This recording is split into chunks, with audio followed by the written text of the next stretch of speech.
Welcome back to WCCO Sunday Morning. You are looking live at the enormous Unity Rally underway right now in Paris. Up to 1 million people are there to show national unity and honor the 17 victims who died in France during 3 days of terror last week. More than 50 world leaders are also there, standing in unity with them. One of the gunmen in France had traveled to Yemen to train with al-Qaeda, and we mentioned earlier another of the gunmen had recently taped a video claiming his allegiance to ISIS. Closer to home, as many as a dozen young people with Minnesota ties have left the U.S. to join ISIS.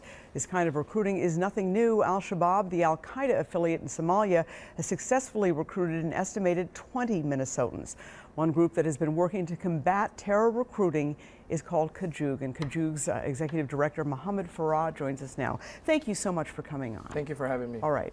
Let me ask you, as we see these amazing images in Paris, there are reports that the radical groups are using what happened to proclaim these gunmen as martyrs on social media. Your thoughts about that?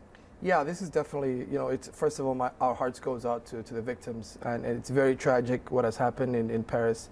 But again, this is a situation that continues to happen, and we really need to do more work in terms of trying to stop these individuals and engaging more young people across the nation, especially here in the Twin Cities. All right. There's been a lot of soul searching from Muslims here in the Twin Cities, but also around the world about why is it that this radical faction continues to crop up, continues to inflict violence, and that there are many Muslims who are among the victims. What is it? Why is it that is capturing the imaginations of so many young people? Yeah, this is definitely radicalization doesn't happen overnight. This is definitely a process. These individuals are individuals that are at a low point in their lives. They're missing many things, whether it's the lack of education or mentorship. So, when you're at a very low point in your life, faith comes very important to you. However, when you don't know enough about your own faith, you can be very influenced to joining such group like Al-Shabaab and ISIS. And this is the reason why we're seeing these recruitments are happening. All right. I want to talk about a recent case, and we have this young man's picture, Abdullahi Youssef. He's only 18 years old, from the Twin Cities. Yes. He was stopped from getting on a plane at Twin Cities International to join ISIS. He's facing those charges. I know you don't know this young man, but let me ask you, somebody got $2,000 to him, which he deposited at an ATM in Lake Street, and he was able to buy a plane ticket when he was going to a community college and had no resources. How is that happening? Yeah, this is definitely more than social media, but this is again a big question for the federal government, how this is happening. No one knows where this is taking place, but this is definitely, again, it takes more than money. It's logistics, it's planning to get somebody away from the United States. It costs money, and then planning all these things. So this is a very big question for all of us in the community and to the federal government.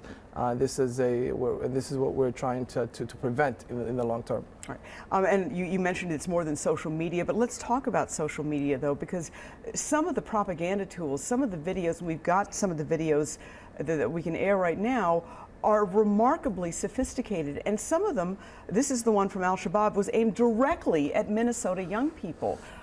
Are they continuing to make inroads? Definitely. This is Al-Shabaab and ISIS are doing anything possible that they can to gain more Americans into their organizations. And this is actually an ISIS video that shows a very idealized version of ISIS. Look, it's all happy, everyone's smiling, children are being hugged.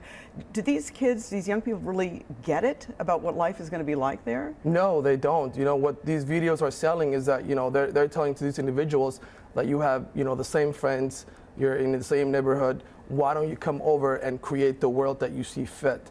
And to a young person who is very lost, this is very enticing. What ISIS is saying is that they're selling the how to be a hero. They're trying to get these young people into their organizations, but ultimately they're the ones on the forefront that are dying first. All right, and I know your group has done so much outreach. You do summer camps for young people. What more would you, if you could wave a magic wand, what more would you like to see in terms of outreach? In 2015, in the next couple of years, what we really are trying to do, because we've had so much success in the Twin Cities, we're trying to go statewide. And we're hoping that the governor really can help us out in terms of doing that. We really need to do more outreach. The only way to combat these recruitments is to really play the forefront, really trying to, what we're doing is play ahead of the game, trying to engage these young people ahead of time. And this is one of the things that we're hoping to work with the governor. So public funding, in other words, more yes, funding we're hoping to partner with the state to really do statewide outreach where a lot of these young people live, because the only way to do this is really, again, to play the forefront and play ahead of the game. All right. Well, Mohammed Farah of Ka Joog, thank you so much for joining us this morning. Thank you so much. All right.